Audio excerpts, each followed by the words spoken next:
Hi, good morning, everyone. Welcome back to the series of All About English. இப்போ இங்கே ஒரு வாசகம் இல்ல வழக்கம் போல அதை இடியம்னே சொல்லலாம். You can't have your cake and eat it too. அப்படின்னா என்ன அர்த்தம்னா, ஒன்றும் நீங்க கேக்க கையில வச்சு அழகு பார்க்கலாம், இல்ல இதை சாப்பிட்டுடலாம். இந்த ரெண்டுல ஏதாவது ஒன்று தான் செய்ய முடியும்.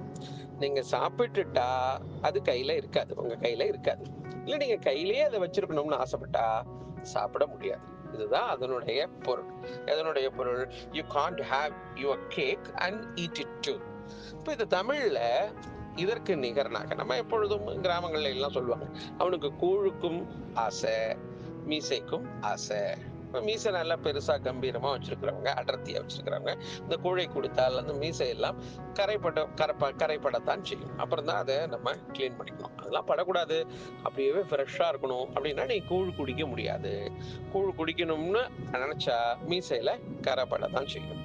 அப்ப ஏதாவது ஒண்ணுதான் நீ பண்ண முடியும். அதைத்தான் நீங்க ஒன்னும் கேட்க நீ கையில வச்சு அழகு பார்க்கலாம், பார்த்துட்டே இருக்கலாம், இல்ல அதை சாப்பிட்டுடலாம். சாப்பிட்டா கையில இருக்காது, கையிலே வச்சிருக்கணும்னு ஆசைப்பட்டா சாப்பிட முடியாது. அதைத்தான் நீங்க you can't have your cake and eat it too என்று சொல்கிறார்கள். மீண்டும் நாளை சந்திப்போம்.